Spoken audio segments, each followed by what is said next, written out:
presentar un libro. Lo que podemos apreciar un poco en el trabajo de Gastón Alejandro Martínez con este libro, Estación Árbol Grande, ¿no? Es una mirada retrospectiva del autor maduro que descubre belleza en los primeros poemas que escribió. Creo que ese es el punto central para poder apreciar el libro Estación Árbol Grande. Ciertamente desarrolla casi todos los temas que viene desarrollando en otros libros, pese a que su primer libro, Solar de Pájaros, es un libro que yo no conservo, lo he buscado, está agotado de edición por Conaculta en 1989. La música y el horizonte, que tuve oportunidad de presentárselos en la UAM Iztapalapa en el 2007, y Estación Árbol Grande, que es, vamos, su último libro publicado. Esta mirada retrospectiva que el autor lanza, vamos, ¿no?, sobre su obra, y que inicia en el descubrimiento de unos cuadernos universitarios, es el redescubrimiento de la belleza.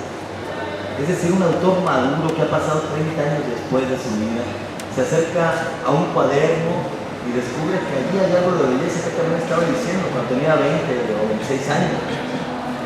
Y ese es el centro, vamos, de este libro. El centro es que el autor nos dice: yo ya cantaba estos temas porque eran los que me inquietaban y los he venido desarrollando siempre, con otra voz, con un tono un poco más maduro en otros casos, porque podemos apreciar, por ejemplo, en el caso del libro de la música, su gran conocimiento de los clásicos griegos y latinos. Tiene citas en latín y tiene prácticamente grandes cantidades de citas del panteón griego, clásico griego y latino, ¿sí? Sin embargo, Estación Árbol Grande se centra en la experiencia del joven que está apreciando su vida, autoevaluándola, asunto que me parece maravilloso para un hombre de 56 años. Yo hice algunas anotaciones al respecto de los temas, ¿no? El tema mitológico lo pudiéramos desarrollar ampliamente aquí. El tema mitológico, por supuesto, griego, ¿sí?, clásico, griego y latino, que son temas que me interesan al autor, la familia, los amigos y la muerte. Pero hay un poema en el texto que me llamó mucho la atención. Gastón es la primera vez que lo aborda dentro de todo el corpus de su obra, y ese lo dice. El primer poema habla del hospital donde nació. Creo que jamás había abordado ese tema, el tema del nacimiento y el tema de la entrada a la vida. Gastón Alejandro Martínez, bueno, me parece que no nada más es un autor, a lo mejor para nosotros es muy común, vamos, en el cuerpo, pero permítanme decirles, si decidí echarle un cebollazo, es un autor con capacidad de llenar con 300 personas un lugar, ¿no?, un patio de vecindad.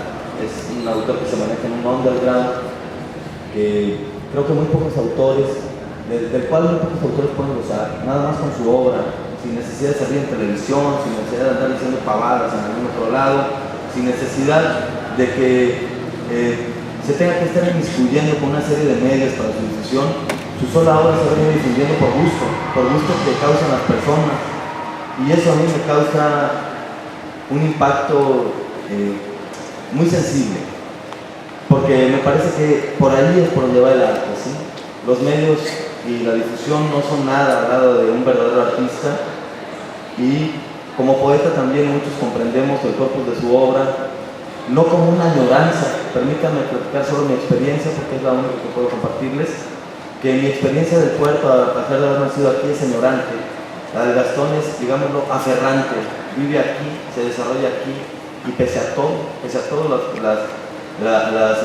situaciones en las que se puede enfrentar un escritor, creo que la primera vez que se encuentra con muchos enemigos por haber sacado un libro, más que por haber dado belleza, ¿sí?, se sigue desempeñando aquí, agarrando, sosteniendo valores que son también muchas veces olvidados: la familia, el amor, los amigos con los cuales tiene verdaderos compromisos, ¿sí? Todo este corpus es un verdadero compromiso de vida, no nada más es un poema, es una vida total, ¿sí? El autor vive, se compromete y externa lo que le es importante en la vida. No es un poema, ¿sí?, es una vida que va a morir, ¿sí?, como de todos, ¿sí? Y en ese sentido cobra relevancia.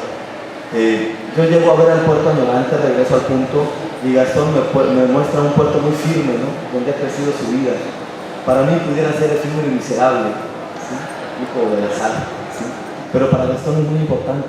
Para Gastón tiene un campo semántico muy delicado cada vez que aborda el sentido del poeta. Y lo puede abordar para cantarle a un amigo, le regala poemas a los amigos, se los dedica, ¿sí? Es un regalo de belleza.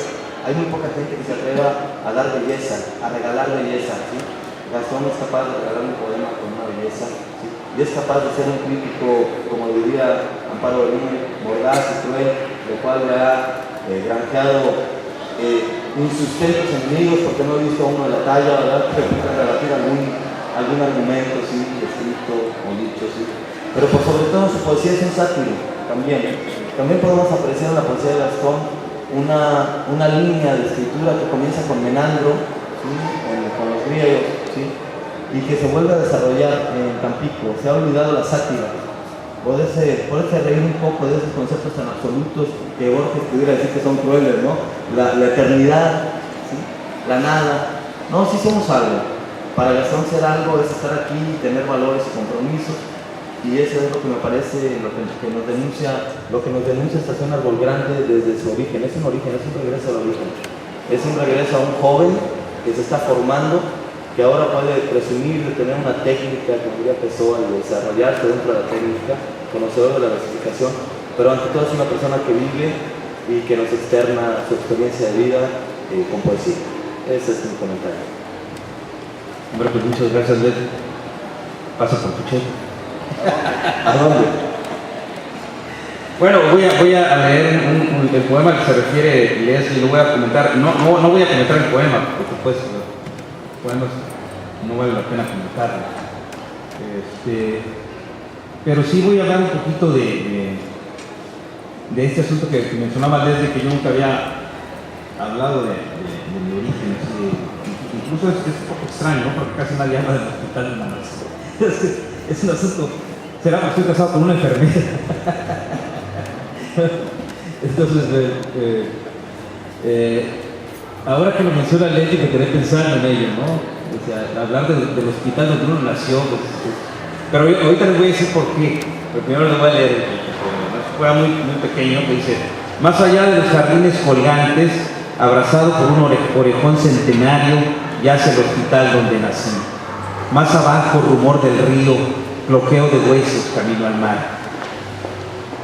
Y es que el hospital donde nací es el hospital de Pemex de Árbol Grande, ¿no? Donde después, incluso en las ruinas del viejo hospital de Pemex, se fundó, se instaló la preparatoria 20 de noviembre, la secundaria 20 de noviembre.